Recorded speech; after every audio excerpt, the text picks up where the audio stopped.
Bismillahirrahmanirrahim. Assalamualaikum warahmatullahi wabarakatuh. Allahumma salli wa sallim wa barik alaihi wa ala alihi. Ya Rabbi bil Mustafa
Al-Fatihah. A'udzu billahi minasyaitonir rajim. Bismillahirrahmanirrahim. Alhamdulillahi rabbil alamin, arrahmanir rahim, maliki yaumiddin. Iyyaka na'budu wa iyyaka nasta'in. Ihdinas siratal mustaqim. Siratal ladzina an'amta 'alaihim ghairil maghdubi 'alaihim waladdallin. Alhamdulillah wassalatu wassalamu ala Rasulillah Sayyidina Muhammad ibn Abdullah wa ala alihi wa sahbihi wa mawalah. La hawla wa la quwata illa billah. Amma ba'du. Fa inna asdaqal hadits kitabullah wa khairal hadi hadi Rasulillah wa syarrul umuri muhdatsatuha fa inna kulla muhdatsatin bid'ah wa kulla bid'atin dalalah wa kulla dalalatin finnar. Hadirin yang dirahmati Allah, kita panjatkan syukur kita kepada Allah. Alhamdulillah, kita masih diberikan kesempatan untuk bisa mendirikan sholat subuh berjamaah. Salawat iring salam, semoga Allah curahkan kepada uswah dan qudwah hasanah kita, baginda Rasul Muhammad sallallahu alaihi wasallam, kepada seluruh keluarga beliau, para sahabat-sahabat beliau. Semoga salawat dan salam Allah mencurahkan pula bagi kita selaku umatnya. Amin ya Allah ya Rabbal Alamin. Kita sampai di ayat yang ke-16 ya.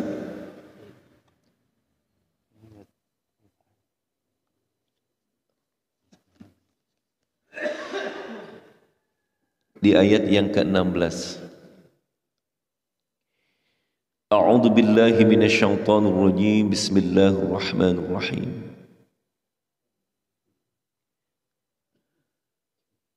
Alam nuhlikil awwalin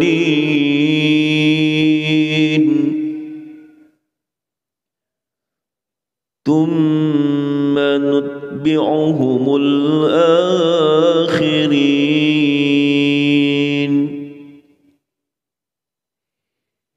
كذلك نفعل بالمجرمين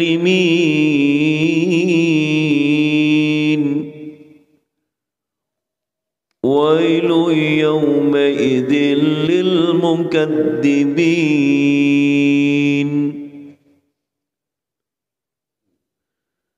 ألم نخلقكم من ماء مهين فجعلناه في قرار مكين إلى قدر معلوم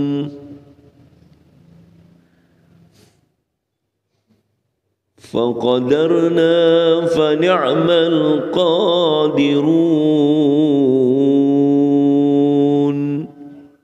ويل يومئذ للمكذبين صدق الله مولانا العظيم.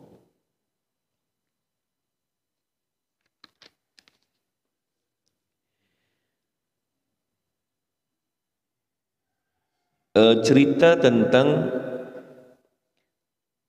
bahwa Allah Subhanahu wa taala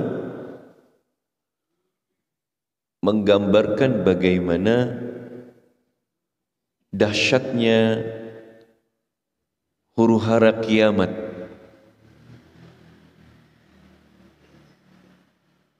yaitu Yaumul Fasl, hari keputusan Allah.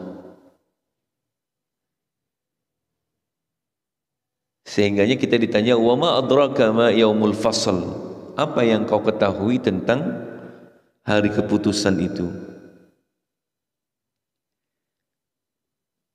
Kemarin sampai di situ dan kita sekarang masuk kepada paragraf yang baru.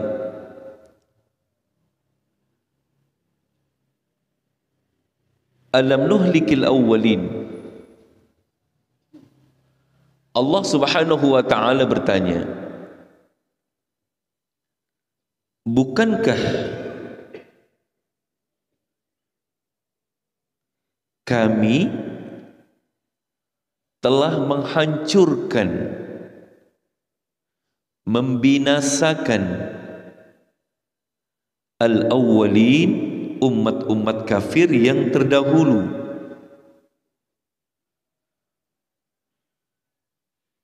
Kenapa Allah Subhanahu wa taala menghancurkan mereka? Ketika mereka mendustai para rasul-rasul yang Allah utus di tengah-tengah mereka. Siapa yang dimaksud dengan orang-orang yang terdahulu, orang-orang yang pertama itu, yaitu bagaimana Allah telah menceritakan tentang kaumnya Nabi Nuh misalkan. Allah hancurkan semua kaumnya karena pengingkaran mereka kepada ajaran yang dibawa oleh Nabi Allah Nuh alaihi salam. Kaumnya Nabi Saleh, kaum Ad, kaum Samud. Jadi kaum-kaum yang terdahulu itu menjadi ibrah, menjadi pembelajaran untuk kita semua, bahwa ketika satu kaum mereka mengkufuri Allah, maka Allah Subhanahu wa taala menghancurkan mereka itu karena dengan sebab kekufurannya. Fa akhadnahum bima kanu yaksibun, kami hukum mereka dengan sebab ulah perbuatan mereka sendiri.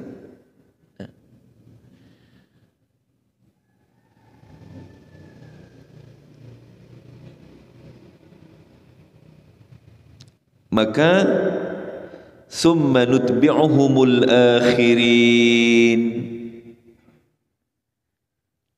kami iringkan, kami ikuti, kata Allah, azab itu kepada kaum yang kemudian. Ya, artinya sama saja Allah akan memperlakukan yang sama ketika ada satu kaum yang mereka mendustakan Allah, mendustakan Rasulnya, mereka mengkufuri nikmat-nikmat Allah, maka Allah pasti pun akan mendatangkan azabnya kepada mereka seperti Allah mendatangkan azab kepada kaum-kaum terdahulu.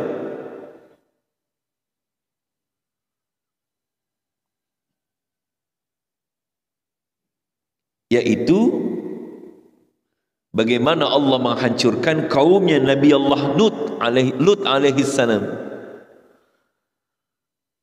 Kemudian kaumnya Nabi Shu'aib, kemudian kaumnya Nabi Musa alaihi salam.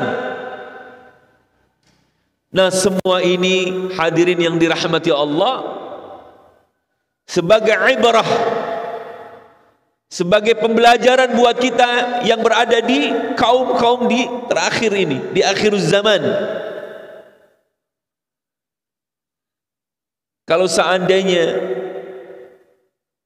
banyak manusia yang berbuat kemaksiatan, orang melakukan perbuatan-perbuatan dosa dan maksiat, boleh jadi itu mengundang kemurkaan ya Allah, kemarahan ya Allah, dan Allah turunkan azab itu di tengah-tengah kita, na'udzubillah. Nah, kalau seandainya dalam satu hadis digambarkan, kalau seandainya umat itu sudah secara terang-terangan melakukan perbuatan-perbuatan maksiat, maka pantaslah kalau Allah itu menurunkan azab di tengah-tengah mereka. Salah satu dari perbuatan-perbuatan maksiat itu banyak digambarkan dalam hadis al-fukhsu wat tafakhus. Nanti di akhir zaman orang berbuat dosa, berbuat kekejian, berbuat kemaksiatan itu udah enggak di belakang-belakang lagi, Pak, sudah terang-terangan. Yang lebih kita ngeri kalau dengar hadis Rasulullah, nanti kau lihat di akhir zaman orang akan berzinah di tengah-tengah jalan, sehingga bukan kamu, bukan mereka yang malu ketika dilihat oleh banyak orang, tetapi orang yang melihatnya itu justru yang malu. Kenapa? Mereka orang-orang yang berbuat maksiat itu sudah terang-terangan gitu, sehingga orang yang masih baik, orang yang masih lurus ketika itu mereka lah yang malu melihat keadaan seperti itu. Ternyata kalau kita renungi hadis Rasulullah ini, barangkali secara terang-terangan berzina di jalan, maksudnya orang itu berbuat zina itu sudah secara terbuka, nggak malu-malu, Pak. Jalannya itu barangkali yang dimaksud di jalan itu melalui media-media begitu. Seperti itu. Terus kata Rasulullah,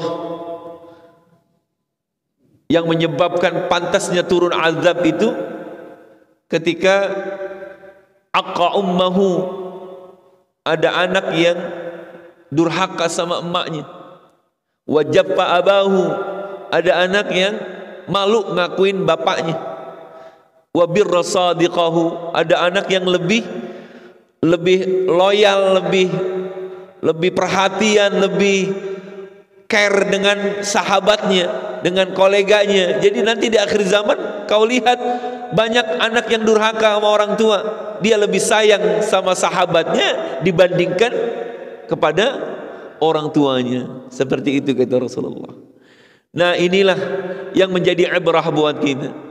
Coba kau lihat, secara implisitnya Allah ingin mengatakan kepada kita, coba kau lihat bagaimana kaum-kaum terdahulu kami hancurkan. Begitu juga kami sertakan kaum-kaum yang sesudahnya, yang sebelum, yang sesudahnya. Begitu juga mereka dihancurkan oleh Allah Subhanahu wa taala dengan sebab pendustaan mereka. Dan boleh jadi azab ini pun akan turun kepada kaum pada kita ini, naudzubillah, jika kaum yang ada di sekarang ini bermaksiat kepada Allah Subhanahu wa taala. Kadzalika naf'alu bil mujrimin. Demikianlah kata Allah, naf'alu, kami berbuat, bil mujrimin, kepada orang-orang yang berbuat dosa. Yakni yang dimaksud di sini bil mujrimin adalah kaum kafirin dan kaum musyrikin, baik di dunia maupun di akhirat. Allah sudah berjanji, kadzalika naf'alu bil mujrimin. Beginilah cara aku memperlakukan orang-orang yang berbuat dosa dan berbuat kemusyrikan dan berbuat kekufuran. Kami turunkan azab di tengah-tengah mereka. Wailun yawma idzin lil mukadzibin. Wailul yawma idzin lil mukadzibin. Yang kedua ini, yang pertama di wa ma adraka ma yaumul fasl wailul yawma idzin lil mukadzibin. Kadzalika naf'alu bil mujrimin wailul yawma idzin lil mukadzibin. Maka celakalah pada hari itu dan azab yang besarlah, begitu maksudnya.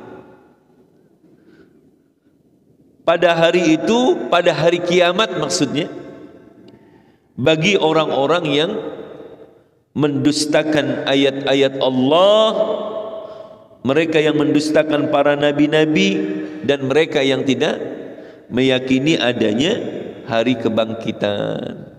Nah.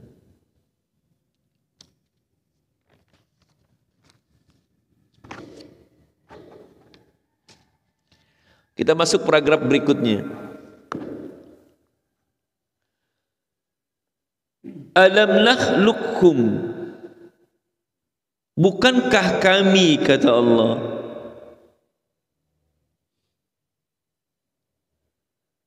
telah menciptakan kalian min ma'in mahinin, dari air yang hina. Ini Allah sengaja ingin membuka hati kita. Yang pertama tadi Allah memberikan ibrahnya tentang kaum yang terdahulu. Siapapun yang berbuat kesombongan di atas muka bumi ini dengan mengkufuri kebesaran Allah, dan mereka yang tidak mau mengikuti seruan para nabinya, pasti Allah hancurkan. Yang kedua, bahwa Allah ingin mengingatkan kepada kita, kepada para manusia yang melakukan kekufuran, Allah ingin menyadarkan kita siapa sebenarnya kita ini, manusia. Bukankah kata Allah, kami ciptakan kalian itu dari air yang hina. Apa yang kalian sombongkan? Kalian kami ciptakan dari air yang begitu hinanya. Faja'alnahu fi qararim makin. Kemudian kami jadikan air yang hina itu dalam qararin makin. Kami letakkan di tempat yang begitu kuat, yaitu rahim. Nah, sehingga ini menjadi dalil para ulama memberikan fatwanya mengenai larangan mengaborsi. Jadi kalau seandainya sperma itu ketika bertemu dengan ovum dan sudah terjadi pembuahan, misalkan masuk kandungannya sudah 1 bulan, meskipun Allah belum meniupkan ruh ke dalam janin itu, kandungan 1 bulan, 2 bulan, tetap saja ketika melakukan aborsi tanpa ada alasan yang kuat, itu menjadi dosa. Apalagi kalau seandainya sudah menjadi janin yang kuat, kemudian Allah sudah tiupkan ruh, itu nggak boleh. Nah, jadi sekarang kan sudah luar biasa, Pak. Aborsi itu kalau di tangan para dukun beranak gitu kan, itu resikonya besar. Tapi sekarang ini makanya banyak banget anak-anak sekolah yang sudah melakukan aborsi. Mereka cuma beli pilnya, Pak. Diminum 2-3 pilnya itu otomatis rontok sendiri itu. Bisa dikerjakan di rumah. Ini kan ya memang penelitian yang luar biasa, artinya memang sudah sampai segitu jauhnya apa namanya yang dilakukan oleh remaja-remaja kita ini. Jadi memang udah al-fukhsu wa tafakhus tadi sudah menjadi hal yang biasa dan lumrah. Perbuatan-perbuatan seperti itu kita nggak bisa bayangin nih 20 tahun ke depan, 30 tahun seperti apa gambarannya generasi kita. Yang sekarang saja sudah, kalau kita perhatikan sudah seperti ini keadaannya, Masya Allah. Nah, kalau di sebelah rumah saya kan ada lapangan tuh bulu tangkis. Kadang suka saya perhatiin anak-anak kecil, anak-anak kelas 3, kelas 4 gitu. Itu kalau ngomong sama temennya tuh, Masya Allah gitu. Kita prihatin banget. Ini anak apa gimana ya? Apa dia nyontoh siapa ya? Kalau ngomong, ini saya contohin, naudzubillah ya, mohon maaf. Anjing lu, goblok, babi gitu kalau ngomong. Anak-anak segini nih. Saya liatin dari jendela, oh anak siapa ini? Gitu. Itu di rumahnya bagaimana ya? Apakah dia nyontoh bapaknya atau siapa? Apa temennya atau siapa gitu? Jadi ngomongnya apa serem-serem banget, Pak. Goblok lu, anjing gitu kalau ngomong. Ya Allah, itu bocah segitu. Nah ini ya menjadi pemikiran juga buat kita yang tua-tua ini. Wah, ya Allah, kayak begini udah ya anak-anak kitanya. Kalau bicara aja sudah seperti itu, Masya Allah. Nah, barangkali harus banyak muatan-muatan pendidikan agama nih di sekolah nih. Seperti itu.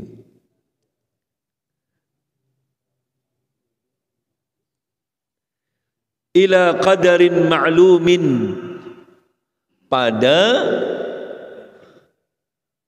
sampai waktu yang kami tentukan. Jadi kami simpan tuh sperma itu, ketemu dengan ovum, membuah dia, kami simpan di dalamnya sampai batasan waktu yang Allah sudah tentukan. Kapan? 9 bulan 10 hari gitu. Tapi tergantung sih, ada yang 4 bulan bisa jadi, ada yang 5 bulan udah selesai gitu kan. Nah, tapi normalnya itu 9 bulan, ada yang sebulan udah langsung jadi, udah keluar. Jadi tergantung lah ya. Tapi Allah Subhanahu wa taala simpan itu janin itu di dalam kandungan seorang ibu, namanya rahim. Rahim itu kan artinya tempat mencurahkan kasih sayang. Ya Masya Allah. Jadi 9 bulan 10 hari rahim, makanya disebutnya rahim, Pak. Karena tuh bocah di dalam disayang banget sama emaknya.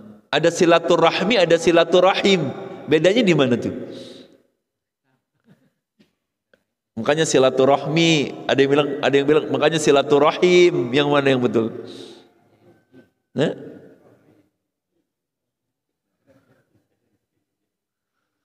Kalau silaturahmi bedanya begini, Pak. Bedanya nih banyak sebenarnya perbedaannya. Ada bedanya sedikit. Kalau silaturahmi itu menyambung hubungan kepada saudara-saudara yang memang masih ada kaitannya dengan nasabnya, gitu. Ke rumah encing, mamang, Pak D, Pak Le, Bule, nah itu namanya silaturahmi. Kalau silaturahim, apa terbaliknya? Kalau silaturahim itu mengikat hubungan kepada orang yang belum kita kenal. Kalau menyambung berarti kan ada yang putus ya. Jadi kalau ada orang baik sama kita, kita baik sama dia, itu belum silaturahim.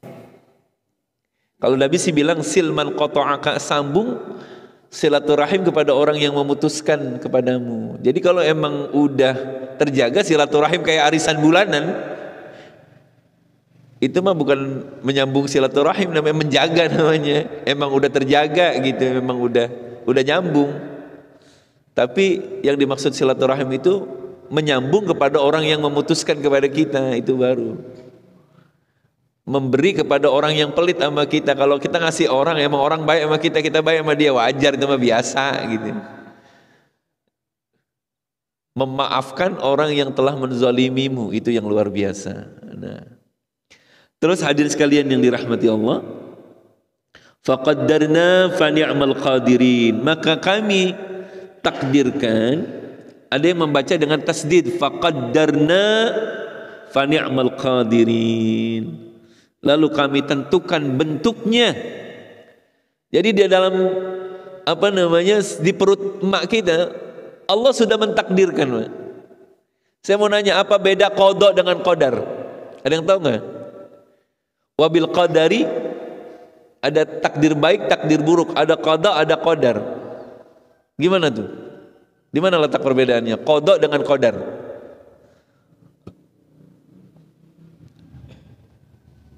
Kalau seorang insinyur, dia ingin membangun sebuah bangunan, itu dalam perencanaan,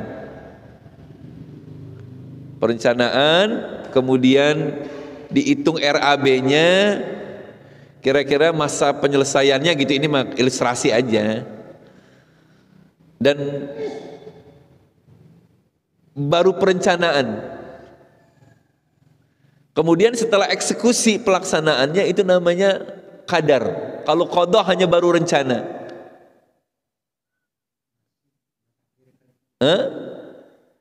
Jadi misalkan Allah Subhanahu wa taala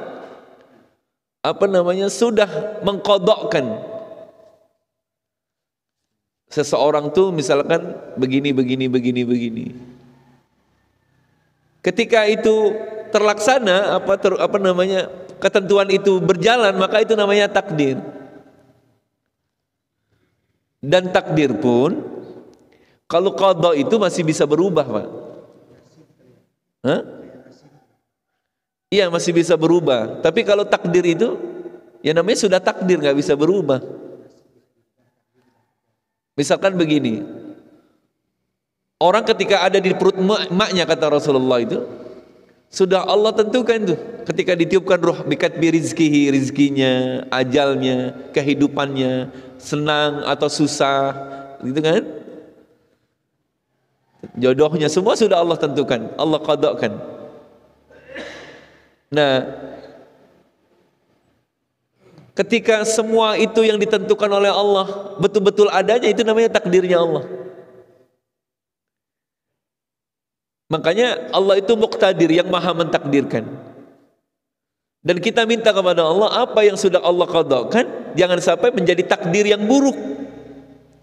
Dan bisa itu dirubah. Misalkan ada orang yang dulu ketika di perut emaknya, Allah rencanakan bahwa orang ini nanti orang susah. Tapi bisa jadi berubah dengan sebab usahanya gitu. Orang misalkan Allah takdirkan diponis gitu, besok mau mati, tapi kalau Allah menghendaki ya nggak bisa gitu. Contoh begini dah Pak, misalkan Ada tetangga saya itu lagi tawuran, Pak. Itu dicerulit perutnya, serot gitu kan. Sampai keluar tuh isi perutnya. Nggak mati, Pak. Sampai dipegangin ini ususnya nih. Dibawa-bawa ke rumah sakit Puri, dipegangin. Nggak mati itu. Akhirnya dijahit, ya hidup lagi, segar sekarang, Pak. Itulah karena memang Allah belum mentakdirkan ajalnya sampai. Padahal secara hukum ininya kalau orang udah didudet perutnya, udah isi perutnya itu ya pasti mati lah. Tapi ya itulah Allah belum tentukan. Ada juga orang yang berobat mulu, menjaga kesehatannya gitu. Tiba-tiba Allah ambil umurnya. Ya jadi kewajiban kita ya cuma ikhtiar gitu kan barangkali. Tetapi semuanya sudah ditentukan oleh Allah Subhanahu wa taala gitu. Selanjutnya faqaddarna fa ni'mal qadirin fawailu yawma idzin lil mukadzibin. Maka celakalah pada hari itu bagi orang-orang yang mendustai kebesaran Allah Subhanahu wa taala. Jadi selanjutnya Allah ingin memberikan tadzkirah kepada kita, peringatan kepada kita sebagai makhluk Allah, sebagai manusia, makhluk yang dhaif. Kenapa sih kalian wahai manusia begitu angkuh dan sombongnya sehingga kalian tidak mau mendengarkan kebenaran? Kenapa kalian tidak mau mentaati perintah Allah? Kenapa kalian kufuri nikmat Allah? Kenapa kalian bermaksiat kepada Allah? Memangnya kalian siapa? Bukankah kami yang menciptakan kalian? Kami ciptakan kalian dari air yang begitu hina. Kemudian kami jadikan air yang hina itu tersimpan utuh di dalam rahim ibumu. Dan kami tentukan tuh masa batasan waktunya. Yang kemudian kami, kata Allah, ila faqaddarna fa ni'mal qadirin, kami takdirkan kalian dan kamilah, kata Allah, sebaik-baik mentakdirkan. Allah sudah tentukan tuh rupa kita, ya kan? Saya mau tanya sama Bapak, ketika Bapak keluar dari perut emak Bapak nih, pernah nggak protes gitu? Kenapa saya jadi laki-laki? Kan saya pengennya perempuan. Pernah nggak kita pesan di perut emak kita waktu dikandung sama ibu kita? Mak, pokoknya saya nggak mau keluar dari perut emak kalau saya bukan laki-laki. Pernah nggak begitu? Kan kita cuma terima jadi. Kamilah yang semua yang mengatur, kami yang mentakdirkan, kata Allah, dan kami tentukan bentuknya, kami menentukan, dan kamilah sebaik-baik penentu. Allah ciptakan kita ini manusia, wasawwarakum fa ahsana suwarakum. Kami bentuk kalian dalam bentuk yang paling baik, Pak, yang paling bagus. Jadi penciptaan manusia itu, makhluk Allah yang paling bagus itu adalah manusia. Subhanallah, Pak. Bayangin, sapi sama-sama punya 4, Pak. Yang kaki semua nggak ada tangannya ya. Masya Allah, sama-sama 4, kita 4, dia juga punya 4. Tapi kan yang di depannya nggak bisa digunakan untuk makan, Pak, kakinya. Masya Allah. Coba Allah menciptakan kita, laqad khalaqnal insana fi ahsani taqwim, dalam bentuk yang paling cakep, Pak, dibandingkan makhluk Allah yang lain. Sejelek-jeleknya orang paling cakep dibandingkan dengan makhluk Allah yang lain. Bagaimana Allah menciptakan ayam, bagaimana Allah menciptakan kambing, bagaimana Allah, luar biasa, harus kita syukuri. Bagaimana iblis, seperti apa bentuk rupanya, bagaimana, pokoknya paling luar biasa. Manusia adalah ciptaan Allah yang paling luar biasa. Inilah, sampai di sini dulu. Mohon maaf barangkali bahasannya agak mengambang sedikit. Saya dari kemarin pala pusing aja nih, kalau orang kayaknya nggak jelas gitu ya. Saya ngeliat bapak-bapak kayak Raffi Ahmad semua jadinya kayak ini. Nggak jelas, ngelihat huruf aja nggak jelas nih. Pusing, lagi kurang enak gitu ya. In uridu ilal islah mastata'tu tawakkaltu 'ala Allah wa ilaihi unib. Subhanakallahumma wa bihamdika asyhadu an la ilaha illa anta astaghfiruka wa atubu ilaik. Kita baca doa kafaratul majlis sekali lagi. Subhanakallahumma wa bihamdika asyhadu an la ilaha illa anta astaghfiruka wa atubu ilaik. Wa sallallahu ala sayyidina Muhammadin wa ala alihi wa sahbihi wa sallam. Walhamdulillahi rabbil alamin. Wassalamualaikum warahmatullahi wabarakatuh.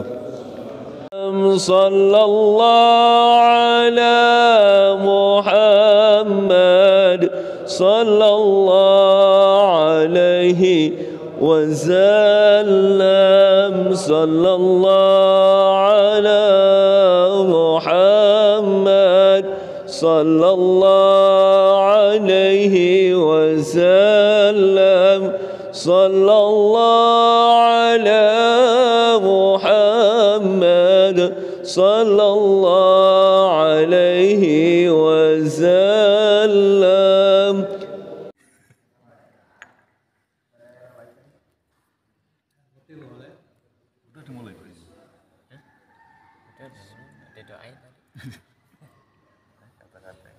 Ayo, saya. Mulai. Mulai. Tangan.